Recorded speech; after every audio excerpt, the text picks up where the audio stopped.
옛적일을 생각하지 말라.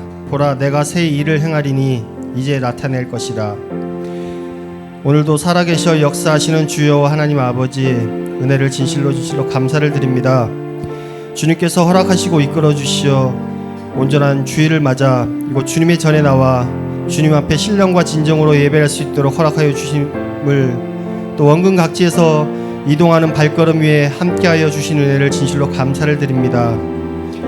부족하고 보잘것없는 이 죄인들을 한 주간도 늘 지켜주시고 동행하여 주셨지만 저희들은 그 은혜를 감사함으로 받지 못하고 자기 자신을 위한 삶을, 또한 자기의 영광을 위한 삶을 살았음을 고백합니다. 저희의 허물을 깨끗이 씻기시고 주님 앞에 입술을 열어 회개할 때 주님의 보혈의 피로써 깨끗게 하여 주시옵소서. 저희 성도들이 이전 일은 있고 오로지 앞으로의 일에 대해 계획하고 진행할 때 우리 주 예수님 안에서 기도하고 말씀을 묵상하고 찬양하며 또 경배하는 모든 삶이 우리 주 예수 안에 있게 하여 주시옵소서. 먼저 주의 나라와 의를 구하는 삶을 살게 하시고 모든 삶이 주님 안에서 협력하는 성도들을 서로 위하고 섬기며 세상의 빛과 소금의 역할을 감당할 수 있는 성도들로 되게 하여 주시옵소서. 또한 육신을 쫓지 않고 영을 쫓아 영의 일을 생각함으로 하나님을 기쁘시게 하는 성도들 되게 하여 주시옵소서. 이와 같이 너희도 너희 자신을 죄에 대하여는 죽은 자요 그리스도 예수 안에서 하나님을 대하여는 산 자로 여길지어다라는 이 말씀처럼 매일매일의 삶이 예수님 안에서 자기 자신을 비우고 자기를 부인하며 자기를 낮추어 남에게 유익이 되는 삶으로 하나님 앞에 영광을 온전히 돌리는 삶을 살아가게 하여 주시옵소서. 저희 새 예루살렘 교회를 이곳에 세워주시고 복음을 전하게 하시며 영혼을 세워 사명을 깨우시고 날마다 은혜 가운데 있게 하여 주신 은혜를 감사를 드립니다. 우리 모두에게 성령 충만함을 덧입혀 주시고 전도의 열매를 맺는 영혼 구원의 도구로 사용하여 주시옵소서. 주님의 영광만을 위하는 교회로 성장하는 교회가 되게 하여 주시옵소서. 오늘 말씀 전하시는 목사님 위에 영육간의 강건함을 주옵시고 전하는 말씀으로 성령 충만케 하시고 귀한 말씀이 우리의 영혼을 치료하는 치료의 말씀이 되게 하시고 성도들이 말씀을 통하여 말씀 안에서 온전히 변화되게 하여 주시옵소서.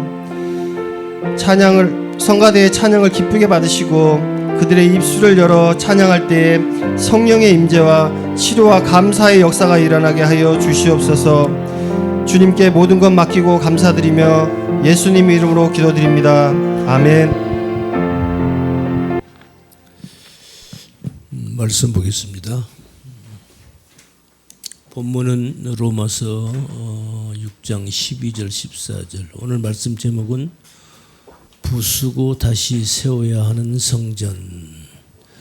사실 본문이 같고 주제가 같기 때문에 늘 같은 말씀인데, 같은 내용인데 말씀 제목만 좀 달리 해봤습니다. 우리 함께 읽겠습니다. 12절부터 시작. 그러므로 너희는 왕노릇하지 못하게 하여 몸의 사욕을 순종치 말고 또한 너희 지체를 불의의 병기로 죄에게 드리지 말고 오직 너희 자신을 죽은 자 가운데서 다시 산 자같이 하나님께 드리며 너희 지체를 의의 병기로 하나님께 드리라. 죄가 너희를 주관치 못하리니 이는 너희가 법 아래 있지 아니하고 은혜 아래 있음이라. 아멘. 13절 다시 한번 봅시다. 또한 너희 지체를 불의의 병기로 죄에게 드리지 말고 오직 너희 자신을 죽은 자 가운데서 다시 산 자같이 하나님께 드리며 너희 지체를 의의 병기로 하나님께 드리라. 그 드리라는 말, 이 말씀에 초점을 맞춰놓고 지금 계속 말씀을 지난 시간에 마태복음으로 갔고 오늘도 또 다른 말씀으로 연결을 지어볼 거예요. 그래서 하나님께 드리라, 드린다는 이 말씀이 파리스테미, 곁에 서다, 그런 뜻이라고 그랬어요. 곁에 서다, 단단히 꽉 붙잡고 곁에 서다. 그래서 우리가 하나님 곁에 서는 겁니다. 이걸 뭘 얘기하냐면 성경에서 이제 우리 성경 66권의 맨 마지막 계시가 요한계시록 맨 마지막이 이제 신랑 되신 예수님과 신부이신 우리 성도, 교회죠. 우리 교회와 성도와 신랑 되신 예수님과 결혼식 하는 겁니다. 우리가 신랑 된 예수님 곁에 우리가 신부로서 곁에 서는 겁니다. 그래서 이제 드디어 결혼식을 울리는 거예요. 이제 그렇게 함으로 해서 성경의 66권의 하나님의 모든 계시가 끝이 나요. 끝이 나요. 그걸 설명하는 거예요. 자, 그 다음 또 말씀이 있죠. 오늘 말씀이 이건 그래서 이 말씀 읽기 전에 그래서 지난 시간에 우리가 마태복음 22장에서 임금님이 어떤 임금이 잔치를 배설을 했어요. 소를 잡고 살진 짐승을 잡아서 잔치를 배설을 하고 초대받은 손님들을 오라고 기별을 했어요. 아무도 오지 않는 거예요. 이게 전부 비유입니다.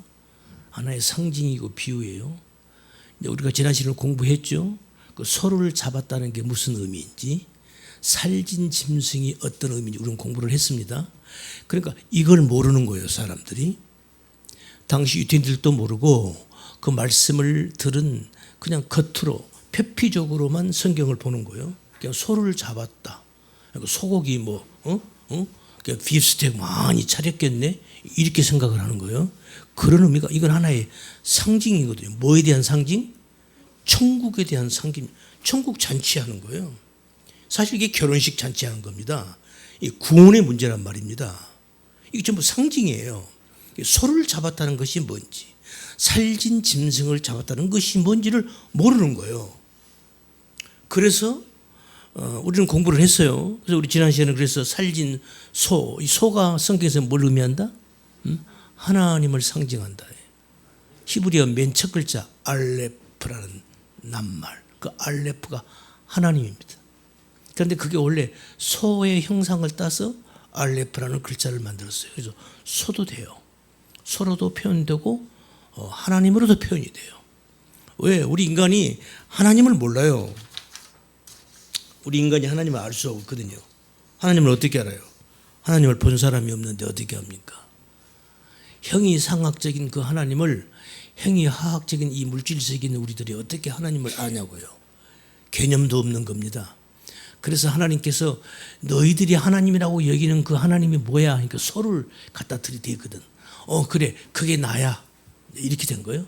그래서 히브리어 하나님께서 모세한테 그 글자를 가르쳐 주실 때 그 알레프, 소의 형상, 머리 형상을 따서 소의 형상을 따요. 이 알레프, 이게 나야. 그래서 알레프라는 글자가 소도 되고 하나님도 된 거예요. 그래서 그 하늘의 진리를 이걸 조금 성경적으로 표현하면 태초에 하나님께서 우주 만물을 창조하실 첫째 날, 둘째 날, 첫째 날 하나님께서 빛을 만들죠. 둘째 날 하늘에 궁창을 만들죠. 궁창을 만들어서 하늘 위의 물과 하늘 아래의 물로 나눠버리죠. 중간에 궁창이 있는 거예요. 하늘 위의 물, 하늘 아래의 물. 하늘 아래의 물은 뭐요? 이 땅에 바다죠. 그런데 물은 성경에서 뭘 상징한다? 말씀을 상징하는 거예요. 생명수, 말씀을 상징하는 거예요.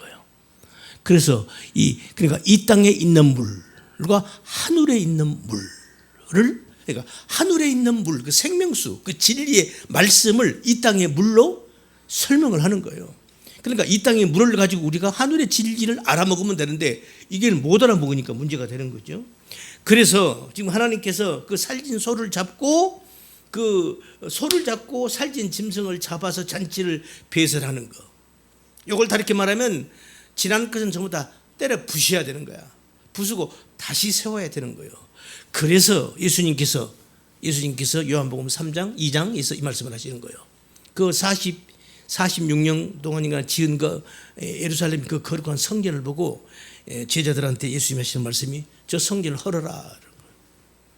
저 성전을 헐라. 내가 사흘 동안에 일으키라. 다시 짓겠다는 거예요. 여러분 생각해 보세요. 46년 동안에 그 헤로드 왕가에서 그 헤로드 왕이 말이죠. 이스라엘 백성들의 마음을 얻으려고 성전을 의리의리하게 46년 동안에 걸쳐서 성전을 지었어요. 이 성전을 헐어버리라는 거야. 내가 3일 만에 다시 세우겠다는 거야. 말이 되는 거야? 제자들이 무슨 말인지 몰라요. 나중에 알아들었어요. 언제? 예수님께 십자가에 죽으시고 그 다음에 사흘 만에 부활하신 것을 보고 이 말씀이 그 말씀이구나. 그제서 예수님의 말씀을 믿었다. 성경은 그렇게 나와 있어요. 그러니까 이 성전은 예수님의 육체를 가리키는 거였어요. 바로 그 밑에 말씀이 나오죠. 그러면 여러분, 예수님 십자가에서 우리가 구약에서 예수님의 십자가에 죽으심을 놓고 그 오기 전에 구약에서 이스라엘 백성들이 매년 매 절기마다 양을 잡아서 하나님께 뭘 드려요? 제사를 드려요. 이거 하나님의 율법적 명령입니다. 이걸 안 하면 안 되는 거예요. 예? 양을 잡아 제사를 드리는 거예요. 그런데 그 양은 내가 어떨 때 내가 양을 잡죠? 절기 때는 말할 것도 없고 이스라엘 백성인 내가 평소에 삶을 살다가 하나님이 율법을 주셨잖아요. 율법이 다른 게 아니에요. 일상 모든 삶 속에 주어지는 법이에요.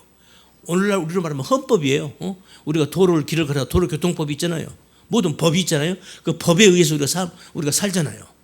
이스라엘 민족은 신본주의 국가이기 때문에 하나님의 율법, 그 법이 일상 삶 속에서 모든 그 하나님 율법이 삶 속에, 그러니까 우리말로 말하면 그게 헌법이란 말이에요. 그 율법에 의해서 삶을 살아가요. 그렇게 살아가다가 내가 어느 날 보니까 하나님 율법을 내가 어겼네. 예? 우리 요새 말하면 내가 법을 어긴 게야. 그걸 내가 알았어. 그걸 깨닫는 순간에 내가 양을 한 마리 끌고 하나님의 성전으로 가는 거예요. 제사장한테 가서 내가 이런 죄를 졌습니다. 그러면 제사장이 알았어 하고 가면 그 양한테 손 얹어. 양 잡아서 피 잡아서 뿌리고 포를 떠서 불태워서 양을 잡아서 제사를 드려요. 그렇게 하면은 누구의 죄가 사해져? 바로 이 법을 어긴, 율법을 어긴, 헌법을 어긴 그 유태인이 자기 죄가 하나님께 용서를 받는 거예요. 그럼 제사 드리고 그러고 오는 거예요. 그러면 그 양은 바로 지금 누구를 가리키는 거였어요? 예수님이요. 바로 그 양은 지금 누구를 가리키는 거였어? 나를 가리키는 거였잖아요. 나를 가리키는 거였어요. 그런데 이것은 하나의 모형이었단 말이죠. 이건 하나의 양은 모형이었어요. 진짜는 내가 죽어야 되는데 내 대신 양을 잡아 죽임으로 해서 양을 잡아서 양의 생명을 바침으로 해서 그래서 흠 없고 티 없는, 그러니까 결점이 없는, 쉽게 말하면 죄가 없는 그 뜻이죠. 흠이 없는 그 양을 내 대신 양이 죽는 거예요. 그래서 내 죄가 용서를 받은 거죠. 이건 하나의 모형이었어요. 그러니까 이 양은 궁극적으로 누구를 가리키는 것이었다? 예수님을 가리키는 거였어요. 그럼 결국 그 양은 바로 나이고 그 양은 바로 누구요? 예수님인 거예요. 자, 여기서 이제 또 한 걸음 더 나갑시다. 그래서 이 성전, 지금 46년 동안에 헤로드 왕이 성전을 지었어요. 그 성전이 뭐요? 성전이 예수님 당시 육체라는 거야. 그럼 이 성전이 그럼 누구 육체라는 거야? 우리의 육체라는 거예요. 요거 같은 얘기란 말이죠. 이해되시면 아멘. 이런 게 이해가 돼야 돼요. 이런 게 이해가 돼요. 이게 전부 상징이란 말이죠. 하나님의 궁극적 그 어떤 진리를 우리에게 설명하기 위한 하나의 모형이고 상징인 거예요. 그래서 지금 예수님께서 이 성전을 헐어라. 내가 사흘 동안에 다시 일으키겠다. 우리들이 그걸 몰랐어요. 몰랐단 말이에요. 예수님 다녀가시고 마가다락방에 성령이 임재하시고 성령님이 역사하셔서 우리가 예수님을 믿게 되고 나중에 사도 바울이 우리 성도들한테 너희가 하나님이 거하시는 성전이야. 아직도 몰라. 이러시는 거예요. 우리가 성전인 거예요. 그러니까 지난날에 그 나의 성전은 허물어지고 이제 새로운 성전으로 내가 지어진 거예요. 할렐루야. 이걸 말하는 거란 말이죠. 자, 그러면 지금 예수님께서 이 성전을 헐어라 라고 말씀하신 것은 내가 허물어져야 된다는 얘기잖아요. 내가 성전이니까. 내가 무너져야, 내가 부서져야 된다는 거야. 내가 깨트려져야 한다는 거야. 내 지금 나라고 하는 성전이 이게 부서져야, 망가져야 돼요. 이게 부서지지 않고서는 안 된다는 거예요. 그걸 전제로 하고 있는 말씀이란 말이죠. 그래서 예수님께서 이 성전을 헐어라. 그래서 예수님께서 당신이 이 성전 육체, 예수님께서 그 성전이 되셔서 당신이 죽으시는 거예요. 사실은 누가 죽어야 되는 거예요? 사실은 누가 죽어야 되는 거예요? 내가 죽어야 되는 거예요. 내 대신 누가 죽으신 거예요? 예수님이 죽으신 거예요. 이걸 우리는 십자가의 보혈이라고 하잖아요. 아멘. 그래서 우리는 십자가 보혈의 공로로 우리가 구원받았다고 그러잖아요. 이게 그런 말인 거란 말이죠. 그렇게 해서 그래서 지금 이 성전을 헐어라 이 말은 다시 말해서 나한테 내가 부서져야, 내가 헐려야, 이 성전을 내가 헐려야 돼. 에? 부서져야 한다는 말이야. 그러면 뭘 부서져야 한다는 것인가? 오늘 요거 설명을 하려고 그래. 잘 들으세요. 아멘. 이해가 되시죠? 여기까지 이해가 됐죠? 그래요. 그 다음 말씀 봅시다. 그래서 이제 그 다음 말씀이 이제 이게 지금 그 말씀일 거죠. 저 마태복음 말씀.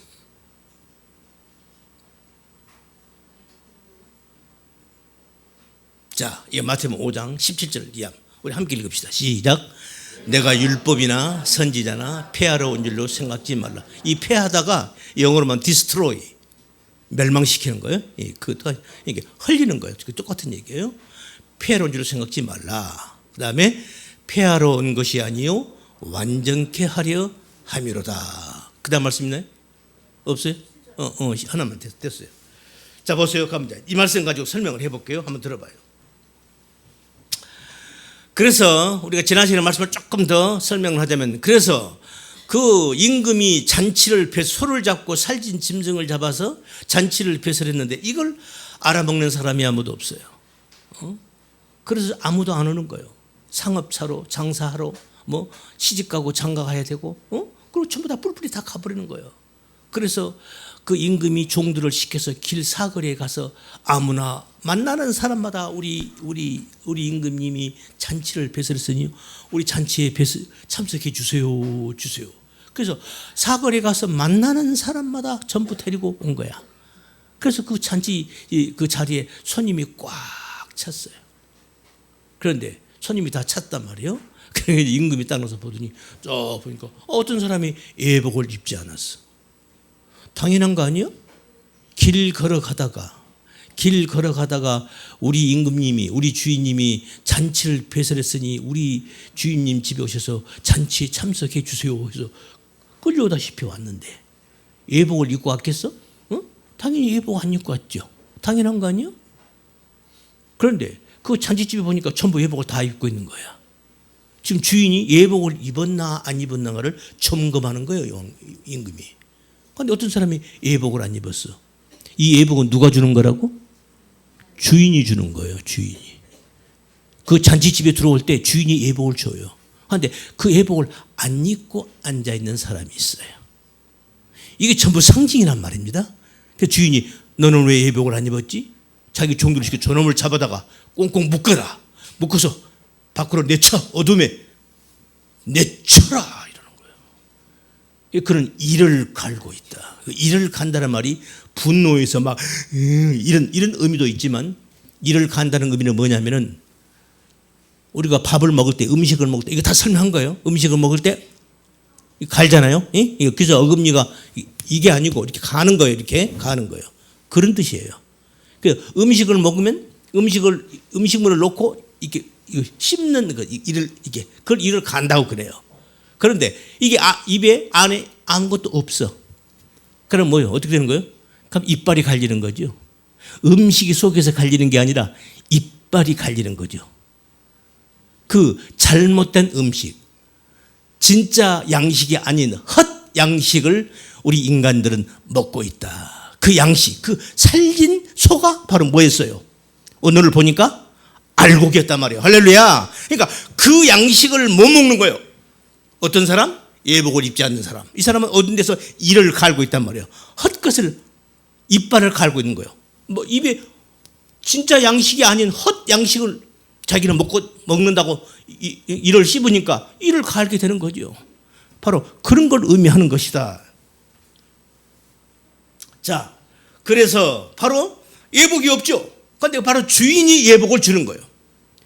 하나님이 우리에게 구원에 갈 수 있도록 하나님이 우리를 인도하시고 하나님의 긍휼로 우리가 천국에 가는 것이지 내 노력이나 내 열심이나 내 공로로 천국 가는 것이 아니다. 그걸 설명하고 있는 거란 말입니다. 아멘. 우리가 구원에 이르는 것은, 그래서 구원도 하나님의 선물인 거예요. 우리가 믿는 믿음, 주를 믿습니까? 아멘. 나의 믿음이 있죠? 우리 모두 이 믿음 있잖아요. 지금 나에게는 이 믿음도 하나님의 기프트인 거예요. 선물인 거예요. 모든 게 다 하나님의 주신 선물인 거예요.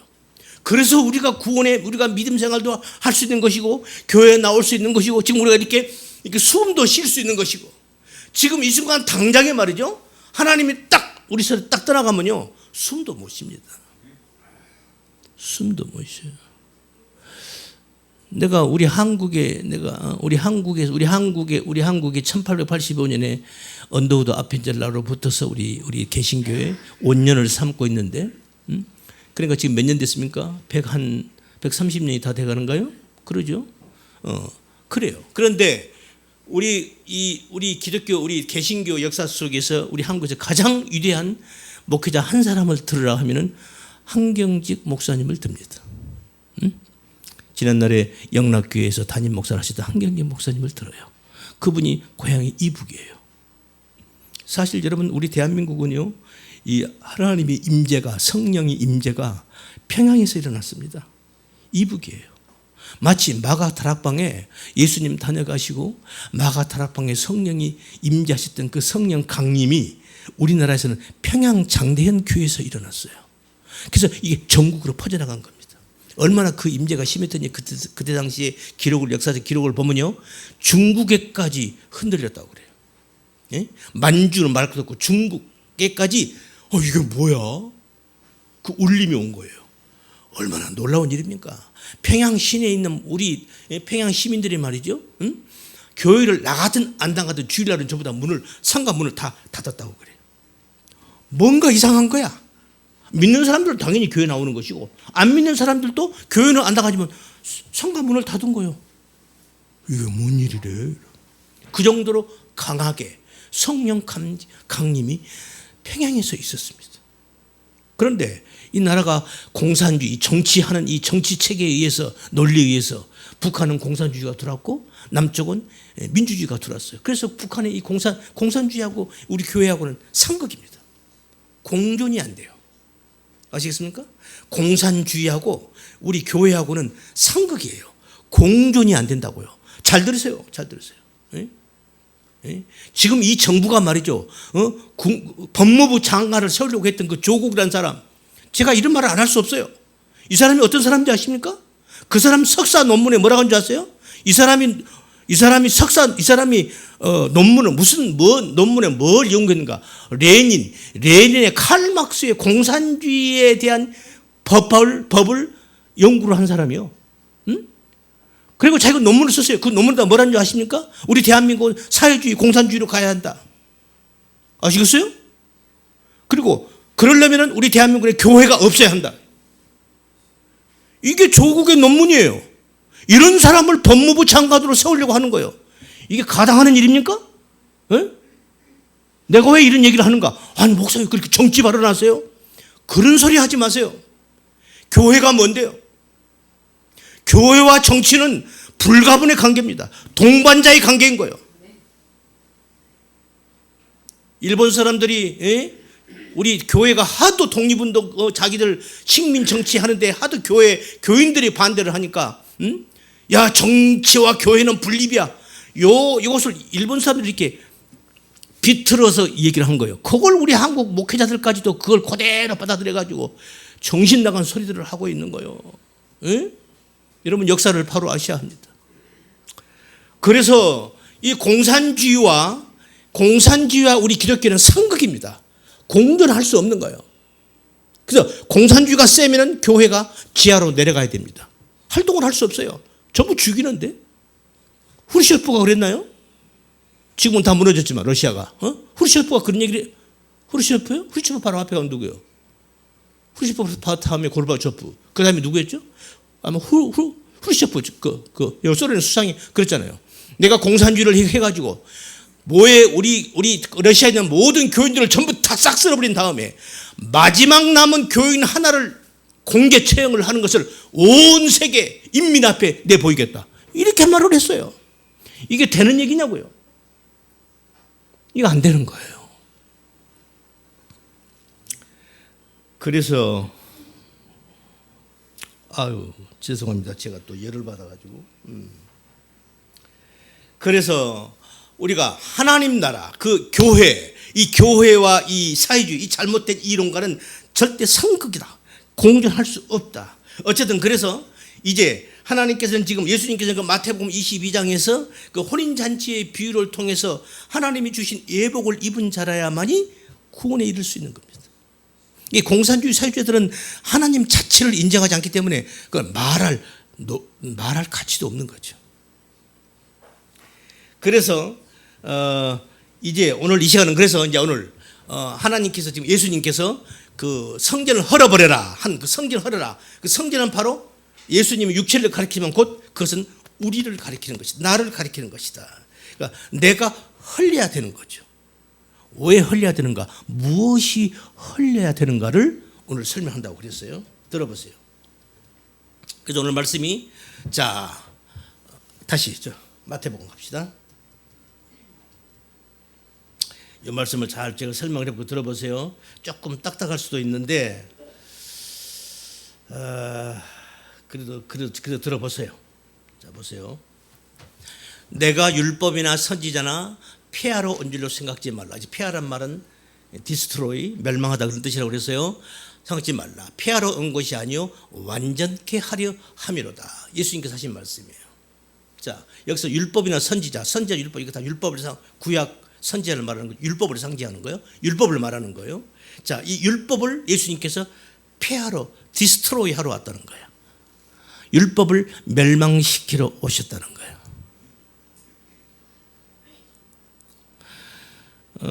이거 이제 우리말로는 이렇게 돼 있는데요.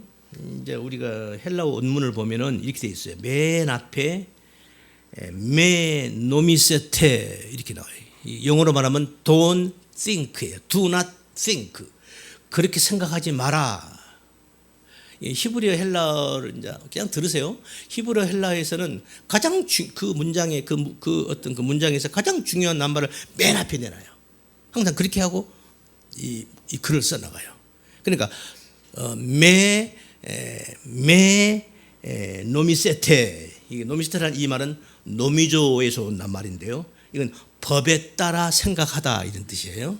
그러니까 매 노미조, 그러니까 매 노미조 이 말은 노미조 하지 마라 이 말이에요. 노미조가 뭐냐면 법에 따라 생각하다. 그러니까 법에 따라 생각하지 마라 이 말이에요. 그래서 이 노미조, 그래서 이 법에 따라 생각하다 이 말이 이 노미조가 노모스라는 낱말에서 왔어요. 노모스가 뭐냐면 율법을 말해요. 그러니까 율법에 의해서 생각하지 마라 이 말이에요. 중요한 얘기가 제가 지금 하고 있는 겁니다. 그런데 그 노모스라는 이 낱말은 이 어원이 어디냐면은 네모, 분배하다, 나누다라는 낱말에서 왔어요. 그러니까 이 율법이라는 말은 결국 그 속에는 나누다라는 의미를 가지고 있어요. 그러니까 무슨 말인가? 우리가 그래서 율법의 가장 근본적인 것, 율법은 이건 옳아, 이건 틀렸어, 이건 선이야, 이건 악이야, 둘로 나눠서 생각을 하잖아요. 바로 이걸 말하는 거예요.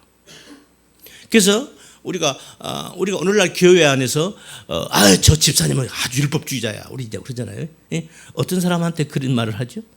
저 집사님은 저 집사 아주 율법주의자야. 우리 그런 말 하잖아요. 그런 성도들 가끔 있잖아요. 예, 왜 그렇게 말해? 이래가지고 아주 고약하게 말하는 사람 있잖아요. 그런 성도를 가리켜서 저 성도 율법주의자야.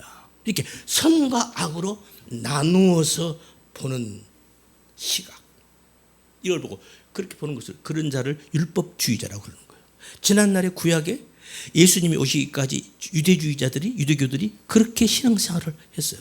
이건 옳아, 이건 틀렸어, 이건 이렇게 해야 돼, 이건 이렇게 하면 안 돼 하고 둘로 딱 나눠서 모든 것을 율법주의적으로 신앙생활을 해왔단 말입니다.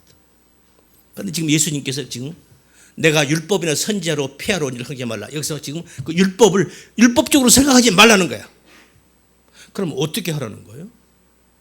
이 설명을 할 거예요. 지금 방금 제가 말씀드렸어요. 메 노미세테, 율법주의적으로 생각하지 마라. 그렇게 생각하지 마라 이 말이에요. 보세요. 우리 인간은 생리적으로, 우리 인간은 어머니 뱃속에 태어날 때부터서 우리 인간은 율법, 우리 인간의 그 마음의 근본적인 본능적인 그 선과 악에 대한 마음을 가지고 있어요. 그렇죠? 본능적으로 가지고 있는 거예요. 이거. 이 본능적으로 가지고 있는 이것을 두 마음이라고 그래요.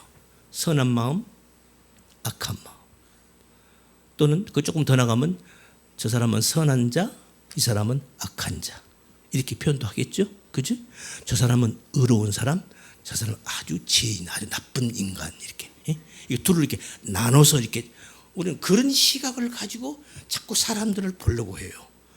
그렇게 보지 말라는 거예요. 예수님은 그 얘기 하시는 거예요. 우리가 중국의 그 철학자들, 현인 그 중국의 소위 말하는 성현들 얘기를 봐도 우리 인간을 놓고 뭐 명자 같은 사람은 성선설을, 명자인가요? 성선설을 주장하고, 또 누구는 성악설을 주장을 하죠. 순자인가? 뭐 우리 인간은 원래는 다 선한 사람들이야, 선한 존재들이야. 그걸 또 어떤 성현은 아니야, 우리 인간은 본래적으로 악한 존재들이야. 이렇게 성선설, 성악설이 있어요. 왜? 그런데 이 두 사람 말이 우리 인간에게는 선과 악이라는 그 두 가지를 다 공유하고 있잖아요. 우리 인간은 본능적으로 가지고 있어요. 가지고 있다고. 그런데 이게 왜 이런 현상이 나타나는가? 그러니까 우리 인간의 그 본 바탕의 생리적으로 본능적으로 가지고 있는 그 선과 악, 이것이 원래 그 진의가 우리 인간을 창조하신 하나님께서, 창조주이신 우리 하나님, 우리 인간을 창조하실 때 우리 인간에게 주어진 그 선과 악의 두 마음, 그 진의를 하나님의 말씀으로 깨달으면 그건 선한 사람이 되는 거예요. 그걸 깨닫지 보지 못하고 진리로 보지 못하고 율법적으로 보면 그게 악이 되어버리는 거예요. 쉽게 말하면 그런 거예요. 이해가 되셔요?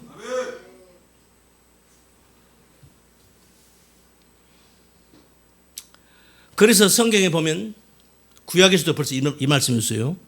두 마음을 품지 마라. 시편에 다윗이 이 말을 했나요?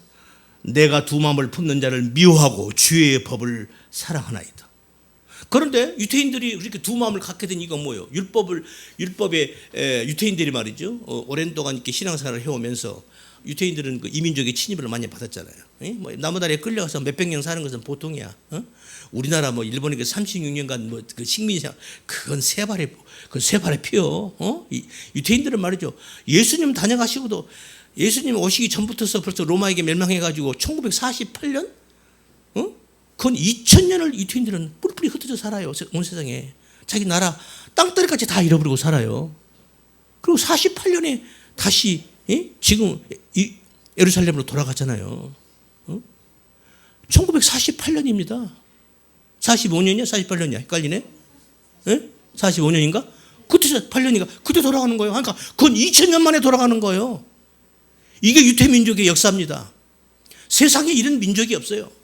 여러분, 세계 인류 역사학자들의 얘기를 들어보면요, 어느 나라나 어느 민족이든지 간에 남의 나라의 침략을 받아서 한 200~300년만 이렇게 식민지를 받으면 그 나라 정체성이 사라져 버린대요. 나라가 없어져 버리는 거야. 다 흡수되고 흩어지고 흡수돼 가지고 그 나라라는 나라 자체가 없어져 버린다는 거예요. 이게 인류 역사들의 역사를 쭉 분석해 본 결과 내린 결론이에요. 그런데 유태인들은요, 2000년을 흩어져 살아도 그 유대의 민족성을 그대로 가지고 있는 거예요. 놀랍지 않아요? 놀랍지 않아요? 200년이 아니에요. 2000년이에요. 그러한 유태인들이 구약시대 때 그런 선과 악의 두 마음을 가지고 있는 이유가, 그러니까 이민족의 침입을 예수님도 많이 이렇게 뭐 아수리에 멸망당하고 바벨론으로 끌려가고 막 그런 것들 많이 겪잖아요. 그런 막 이렇게 오랜 날 겪으면서 그러다 보니까 자꾸 자기 민족이 이방화되어 가는 거야. 세속화되어 가는 거야. 그게 유태의 그 리더자들이 이거 안 되겠다. 그래서 소위 말하는 경건주의자들이 일어나요. 그걸 우리는 오늘날 성경에서 바리새인이라고 그러는 거예요. 여러분, 바리새인들이 기가 막힌 사람들입니다. 여러분, 바리새인들을 나쁘게만 보면 안 돼요. 물론 너무 잘하다 보니까 그것이 반대급부적으로 나쁘게 오지요. 그런데 기가 막힌 사람들인 거예요. 제가 역사를 이렇게 좀 보니까, 책을 보니까 말이죠. 예수님이 오시기 한 200년 전에요. 그때 경건주의 운동이 일어나요. 그 이제 바리새파가 일어나가는 계기가 됐는데, 그때도 벌써 이미 그때 당시는 로마 시대가 아니고 헬라 시대예요. 그리스 알렉산더 대왕이 세계를 지배했을 때, 그때 이스라엘은 역시 또 알렉산더 헬라 대제국의 또 속국이야.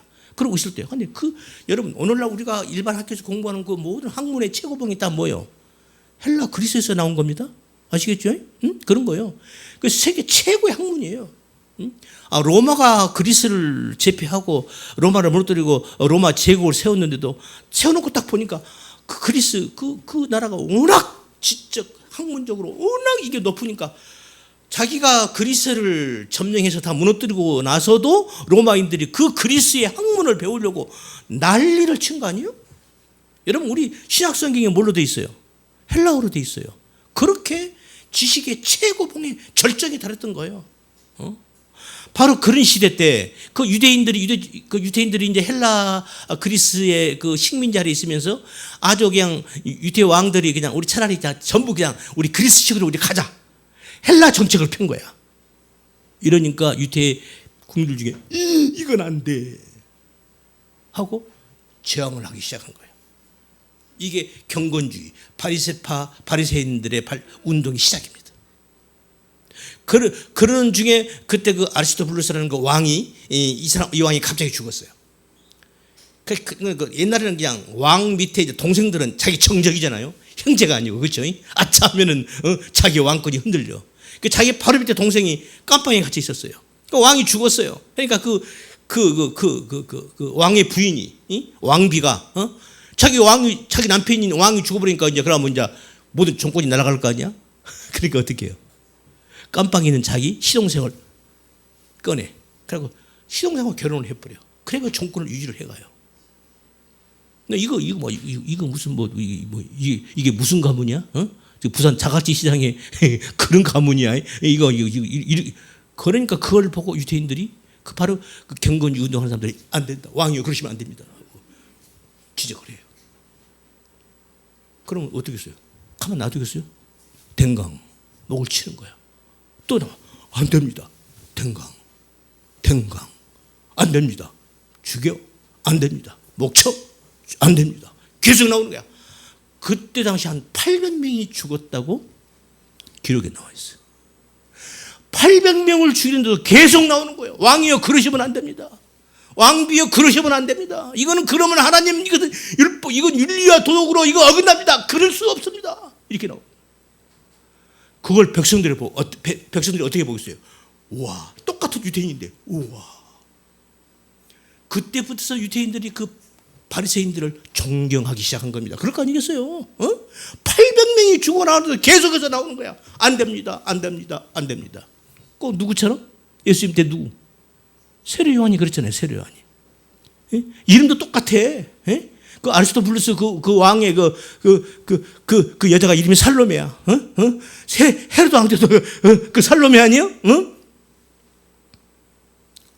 그 헤로도 왕이 누구야?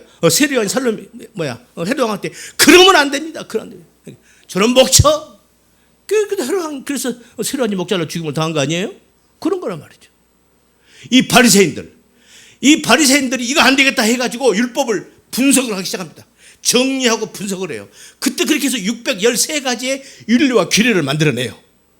그래서 이걸 국민들에게 이렇게 해야 한다고 착 가르치는 거예요. 철저하게 하나님을 섬기자. 하나님 말씀을 지키자. 목숨 걸고 지키자. 우리가 잘 아는 얘기, 전쟁이 터졌다. 전쟁을 하다가도 안식일이 왔어요. 뭐 전쟁이 하루 이틀에 끝나는 거 아니잖아. 안식일 왔어. 안식일 날은 전쟁을 하다가도 그냥 총칼을 그 총이 없었지. 칼을 내려놓는 거야. 그러면 적군이 쫓아오는 거야. 그러면 이제 도망을 가는데 뛰지를 않아요. 왜? 안식일 날 뛰어가면 그때 일이거든. 노동에 걸려. 노동법에 걸려. 안식일은 어떤 일도 하지 말아야겠거든. 그러니까 안식일 날은 뛰는 것 자체가 일을 하는 거야. 그러니까 하나님 말씀에 저촉이 되니까 뒤에서 적군이 창과 쫓아오는데 이렇게 걸어가는 거야. 그러니까 다 죽지. 이렇게 목숨 걸고 생명 걸고 하나님의 말씀을 지키려 했던 이들이 바리새인들입니다. 바리새인들이에요. 그들이 그 613가지의 그 규례와 윤리를 나눌 때 이걸 하지 마라. 하나님께서 이건 해라. 이거 하지 마라. 이거 둘로 딱 나눴잖아요. 그게 아마 유대인들에게 이게 아주 이게 딱 가슴에 박혔던 것 같아. 그렇지 않아도 우리 인간은 다윗이 말했던 것처럼 우리 인간은 어머니 뱃속에 태어날 때부터서 죄악 속에 잉태되고 죄악 등에 출생되는 우리 인간들이에요. 에덴 동산 선악과 먹은 그때부터 우리 인간들은 선과 악 이 두 마음이 이게 있단 말이에요. 우리 인간은 본능적으로 그 선악의 어떤 선악 구조를 가지고 모든 사물과 사람을 대해요. 그러면 안 되지.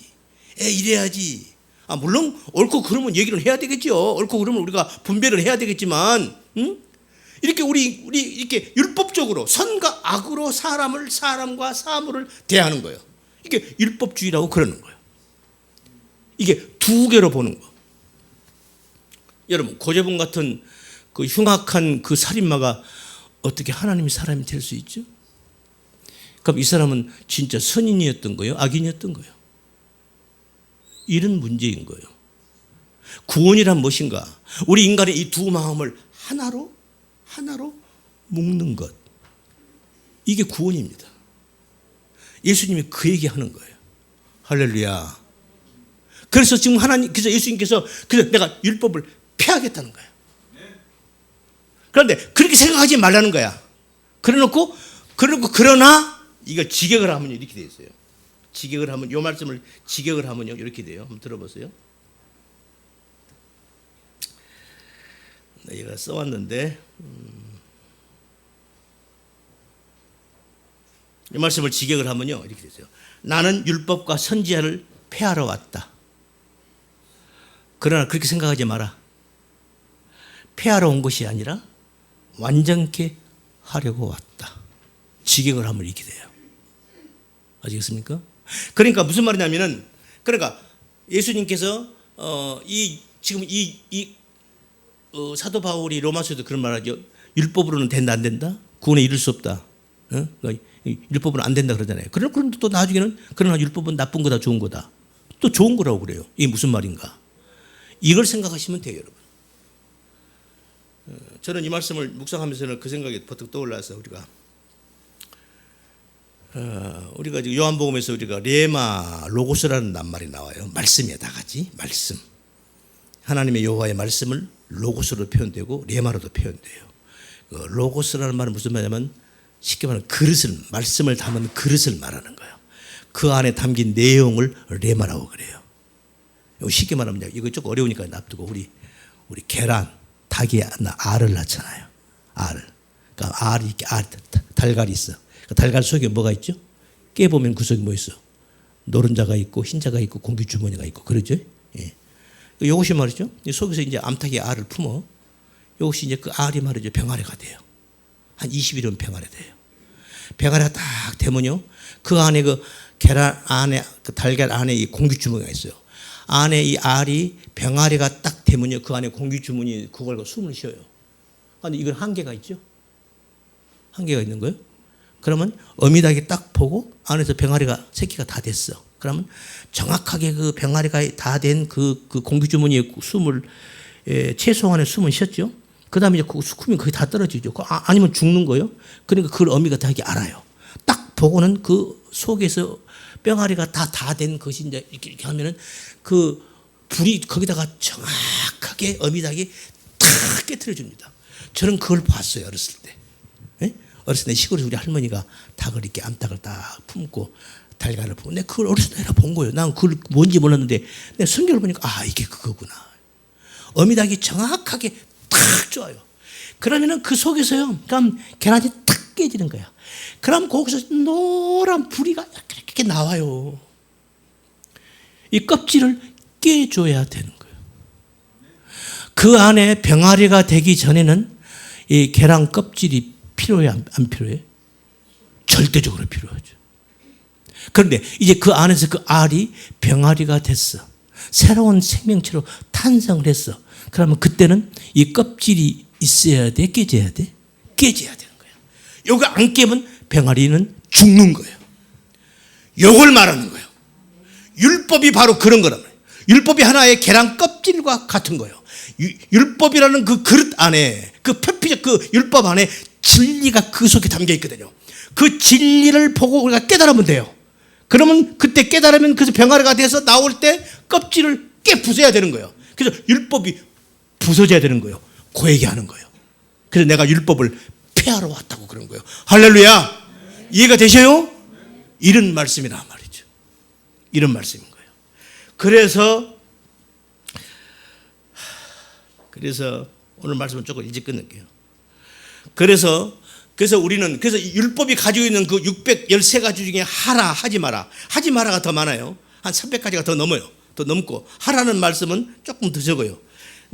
정확하게 수작까지는 모르겠는데, 그래서 그런데 우리 그 율법을 하라 하지 마라는 그 말씀 가지고도 우리 인간에게 선과 악이라는 그런 두 마음을 가지고 있단 말이죠.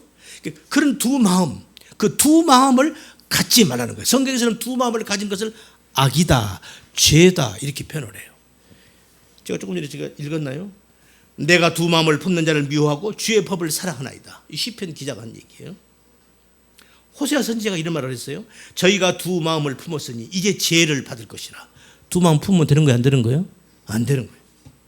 하나님이 그 제단을 쳐서 깨치시며 그 주상을 헐으시리로다. 아멘. 그래서 예수님께서 저 성전을 헐어버려라 하는 거예요. 내가 다시 지을 거야. 우리가 다 헐려야 되는 거예요. 그럼 그 두 마음은 그게 뭐지요? 뭘 말하는 거예요, 그게? 예? 뭘 말하는 거냐고. 이게 헐려야 된다니까요. 이게 헐리지 아니하면은 새로운 성전으로 지어지지가 않아요. 잘 들으세요. 이게 헐려야만이 새 성전으로 지어지고 새 신부로 세워지는 거야. 그 새 신부로 세워지는 것을 지금 우리 로마서 지금 우리 본문 말씀 6장 12절, 14절, 13절에 파리스템이 하나님께 의로 하나님의 의에 변경 하나님께 드리라, 이 말씀이 바로 이 말씀이다 그 말이요. 아멘.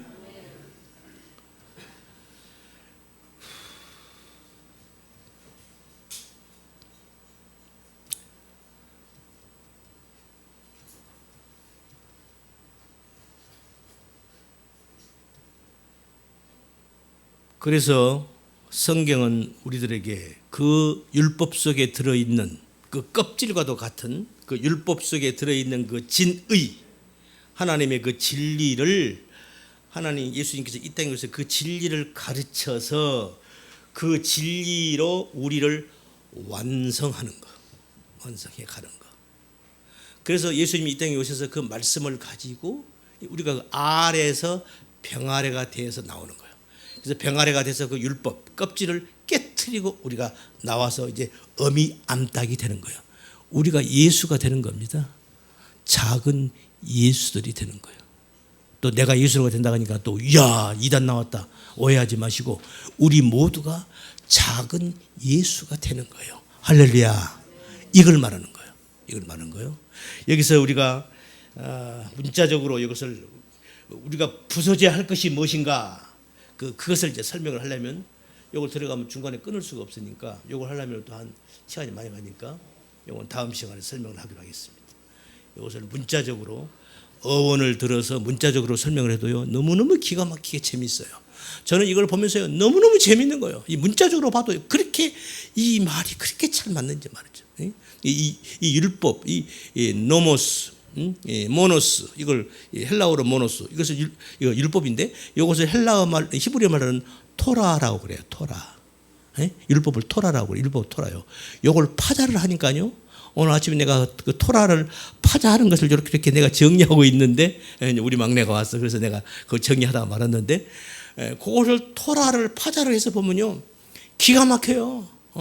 토라는 타우 레시 해라는 닷소리 세 글자거든요. 이 타우가 뭐냐면요 투 크로스 스틱이에요. 막대기가 두 개 겹치된 교차된 막대기, 이게 타우라는 글자라니까.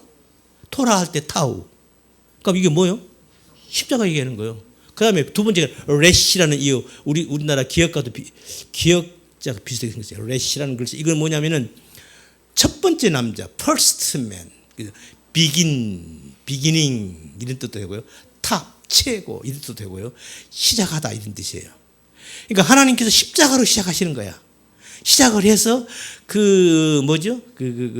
첫 번째 타워라는 글씨 속에 가서 교차된 그 나무 십자가. 그다음에 이것이 완성 이런 뜻도 들어 있어요. 완성, 사인 이런 뜻도 있고. 그러니까 하나님은 처음부터서 십자가를 들어서 일을 시작하셔가지고 뭘 했다? 완성을 했다는 거예요. 할렐루야. 이렇게 해석이 돼요. 그러니까 전부 다 그거 얘기하는, 하나 얘기하고 있는 거예요. 뭐 얘기하고 있는 거예요? 우리 예수님의 십자가 얘기하고 있는 거예요. 그래서 십자가에서 하나가 되는 거예요. 그래서 지난날에 율법적으로 볼 때 이렇게 나쁜 인간이었는데 하나님의 십자가 안으로 들어오니까 너무너무 예쁜 성도가 되는 거예요. 할렐루야. 아멘. 악인이 선인이 된 거예요. 그렇게 미웠던 사람이 사랑스러운 존재로 바뀌는 거예요. 이건 둘이 아니었던 거예요. 그러니까 선한 사람, 악한 사람 이렇게 둘로 보는 것이 아니라, 그러니까 그래서 진리를 알면은 이 선과 악이 하나로 모아져요. 하나로 보는 거예요. 그래서 우리 성도가 어떤 실수를 했다. 그것을 성도가 저러면 안 되지. 막 화가 나죠. 그러다가 조금만 생각하면 왜 그럴까? 그것이 그렇게 할 수밖에 없는 그 진리 안에서 그 악한 행위가 그럴 수밖에 없는 진리로 깨달아질 때 이게 악이 아니고 그것이 선으로 융화되는 하나의 과정인 것을 알게 되는 거예요. 그래서 선과 악을 하나로 보는 거예요. 아멘. 바로 이걸 다른 말로 말하면 용서라고 하는 겁니다. 거기서 한 걸음 더 나가면 사랑이라고 하는 거예요. 아멘. 우리가 이렇게 진리를 깨달아가는 겁니다. 바로 예수님은 바로 이 말씀을 하시려고 이것을 우리들에게 말씀해 주시고 이것을 우리들에게 보게 하시고 알게 하시고 깨닫게 하시려고 당신이 십자가를 손수 짊어지신 거예요. 그리고 당신의 생명을 버리신 거예요. 그분이 무슨 죄가 있어요? 그분이 내가 되셔서 저주받아야 할 죄인인 나, 우리 주님이 죄인이 되셔서 양이 되셔서 그 미디안 광야에서 그 노뱀이 되셔서 우리가 뱀이잖아요. 뱀이 마귀가 우리가 마귀예요. 아시겠어요? 에? 우리가 마귀 새끼들이라고 우리가 아니에요? 그런 우리들을 당신이 마귀가 되셔서 저주를 받아 죽으시는 거예요. 당신이 양이 되셔서 당신이 저주받아 죽으시는 거예요. 당신이 죄인이 되셔서 죄인된 우리를 대신해서 당신이 죽으시는 거예요. 이게 우리 예수님의 십자가란 말입니다. 아멘. 그래서 우리가 구원받은 거예요. 그래서 우리가 지금 이렇게 나와서 우리가 이렇게 감사하고 기쁜 마음으로 하나님께 예배 드릴 수 있는 겁니다. 아멘. 그래요. 우리 주님의 이 십자가, 우리 주님이 하신 그 일, 우리 주님께서 가신 그 길을 우리가 늘 묵상하면서 마음비에 새기면서 오늘을 살아가는 저희들도 우리 주님이 가신 그 길을 따라가는, 그래서 주님과 함께 언젠가 주님이 서신 그 자리에 우리가 당당하게 신부로서 파리스테미 신부로서 주님 곁에 서는 그날까지 우리는 부단하게 전진해 가는 겁니다. 죄와 싸우면서 넘어져도 또 일어서는 겁니다. 자빠져도 또 일어서는 겁니다. 또 일어서서 또 가는 겁니다. 언제까지? 주님 곁에 신부로 서는 그날까지. 그런 우리 모든 성도들 다 되시기를 예수님의 이름으로 축원합니다. 아멘.